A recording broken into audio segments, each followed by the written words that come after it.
नमस्कार दोस्तों, स्वागत है आपका आपके अपने YouTube channel basic GK trick पर।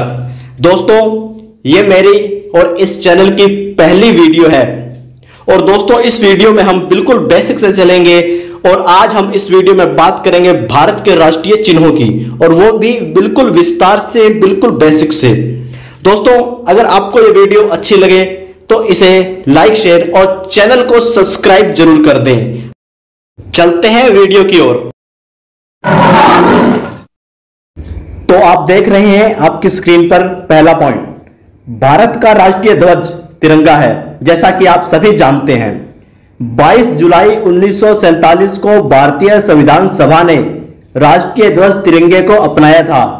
तिरंगे में समान अनुपात में केसरिया, सफेद तथा हरे रंग की क्षैतिज पट्टियां होती हैं, इसलिए भारत के राष्ट्रीय ध्वज को तिरंगा कहा जाता है।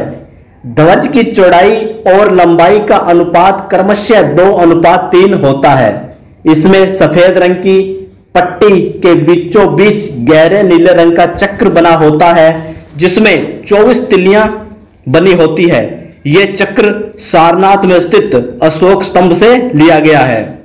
आगे चलते हैं। तिरंगे में केसरिया रंग त्याग और बलिदान का, सफेद रंग सत्य, शांति और पवित्रता का और हरा रंग देश की समृद्धि का प्रतीक होता है। आगे चलते हैं। पॉइंट नंबर 2, भारत का राष्ट्रीय चिन्ह अशोक स्तंभ है।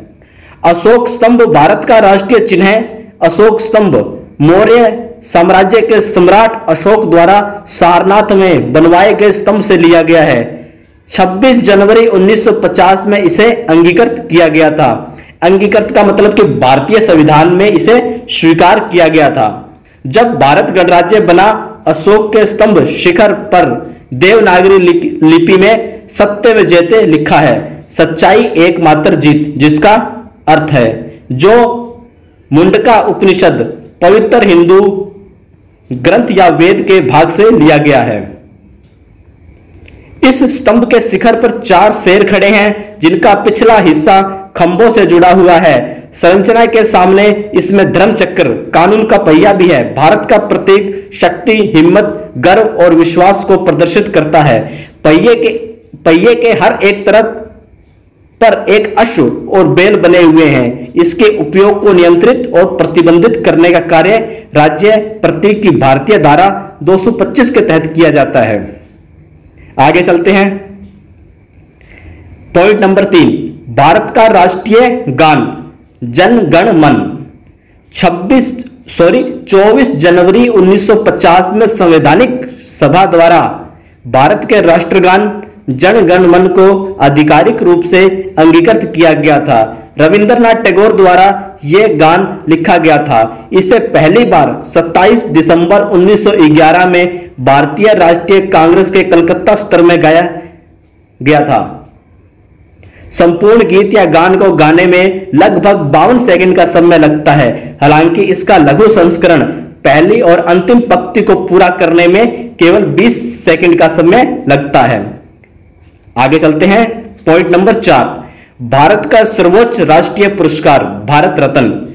यह भारत का सर्वोच्च राष्ट्रीय पुरस्कार और सर्वोच्च नागरिक सम्मान है। भारत रत्न असाधारण कार्य करने वाले व्यक्तियों को प्रदान किया जाता है। इसमें विज्ञान, कला, साहित्य, खेल और सार्वजनिक सेवा के क्षेत्र सम्मिलित होते हैं। इस पुरस्कार की शुरुआत 2 जनवरी 1954 को भारत के तत्कालीन राष्ट्रपति राजेंद्र प्रसाद द्वारा की गई थी। आगे चलते हैं। पॉइंट नंबर 5, भारत का राष्ट्रीय गीत वंदे मातरम।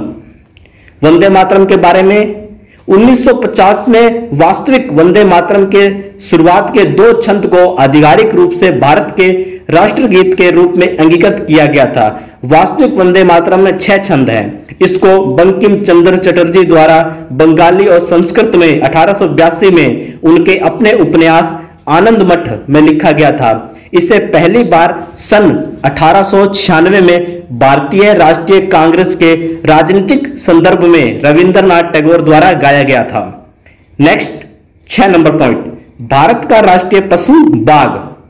भारत के राष्ट्रीय पशु के रूप में बाघ या रॉयल बंगाल टाइगर को अप्रैल 1973 में घोषित किया गया था। इसके शरीर पर चमकदार पीली पट्टी होती है। बाघों की अधिकतम उम्र लगभग 20 साल होती है। इसका जंतु वैज्ञानिक नाम पैंथेरा टाइग्रिस है। वह बहुत ही ज्यादा इंपॉर्टेंट पॉइंट है कि बाघ का वैज्ञानिक नाम क्या है, Panthera Tigris. Point number 7, Bharat का राष्ट्रीय फूल कमल है। कमल का वैज्ञानिक नाम निलियम्बो न्यूसिफेरा है। इसे भारत के राष्ट्रीय फूल के रूप में अंगीकृत किया गया है। यह फूल भारत के पारंपरिक मूल्यों और सांस्कृतिक गौरव को प्रदर्शित करता है। नेक्स्ट, भारत का राष्ट्रीय फल आम। आम का वैज्ञानिक नाम मैंजिफेरा इंडिका है। इसको सभी फलों में राजा का दर्जा प्राप्त है। 9 नंबर पॉइंट, भारत का राष्ट्रीय पक्षी मोर। यह पक्षी एकता के संजीव रंगों और भारतीय संस्कृति को प्रदर्शित करता है। यह सुंदरता, गर्व और पवित्रता को भी दिखाता है। भारतीय वन्यजीव सुरक्षा अधिनियम 1972 के तहत संसदीय आदेश पर सुरक्षा प्रदान की गई है। हिंदू धर्म में इसे भगवान मुर्गा का वाहन माना जाता है।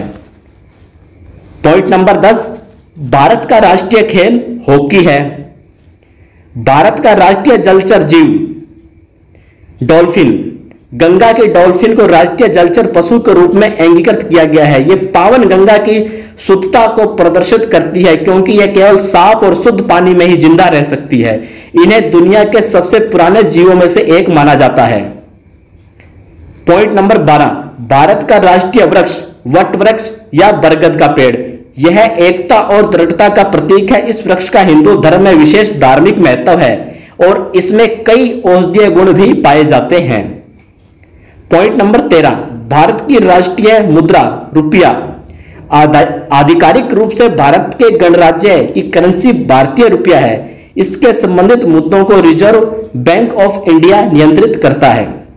पॉइंट नंबर 14, भारत की राष्ट्रीय नदी गंगा नदी है। गंगा नदी भारत की सबसे लंबी और पवित्र नदी है जो कि 2510 किलोमीटर के पहाड़ी, घाटी और मैदानी इलाकों तक फैली हुई है। प्राचीन समय से ही हिंदुओं के लिए गंगा नदी का बहुत बड़ा धार्मिक महत्व रहा है। इसके पवित्र जल को कई अवसरों पर इस्तेमाल किया जाता है। गंगा की उत्पत्ति हिमालय में गंगोत्री ग्लेशियर के हिम क्षेत्र में भागीरथी नदी के रूप में हुई है।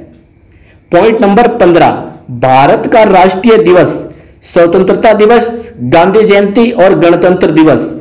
भारत के राष्ट्रीय दिवस के रूप में स्वतंत्रता दिवस, गांधी जयंती और गणतंत्र दिवस को घोषित किया गया है। 15 अगस्त को हर साल स्वतंत्रता दिवस मनाया जाता है क्योंकि इसी दिन 1947 में भारतीयों को ब्रिटिश शासन से आजादी मिली थी। 26 जनवरी 1950 को भारत को अपना संविधान प्राप्त हुआ था। इसलिए इस दिन को गणतंत्र दिवस के रूप में मनाया जाता है। हर साल 2 अक्टूबर को गांधी जयंती मनाई जाती है क्योंकि इसी दिन गांधी जी का जन्म हुआ था। पॉइंट नंबर 16, भारत की राष्ट्रीय लिपि या आधिकारिक लिपि देवनागरी लिपि है। अनुच्छेद 343(1) के अनुसार देवनागरी लिपि में लिखी गई हिंदी को आधिकारिक भाषा कहा गया है।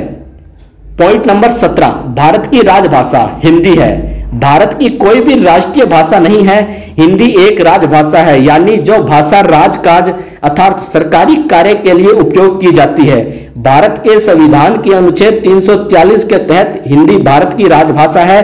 राष्ट्रभाषा का भारतीय संविधान में कोई उल्लेख नहीं है। हालांकि 22 भाषाओं को आधिकारिक दर्जा दिया गया है। पॉइंट नंबर 18, राष्ट्रीय कैलेंडर साका कैलेंडर। इसके बारे में देखते हैं। राष्ट्रीय कैलेंडर का दर्जा साका कैलेंडर को प्राप्त है। 1957 में इसे कैलेंडर कमेटी द्वारा बनाया गया था जिसे भारतीय पंचांग की मदद से तैयार किया गया है। इसमें हिंदू धार्मिक कैलेंडर के अलावा खगोल डाटा व समय भी लिखित है।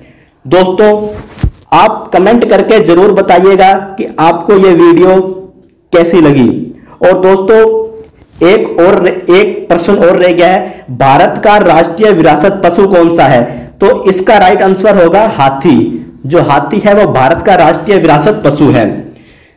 और दोस्तों, अगर आपको यह वीडियो अच्छी लगे तो इसे लाइक शेयर जरूर करें और चैनल पर अगर आप नए हैं तो चैनल को सब्सक्राइब जरूर करें। राम राम।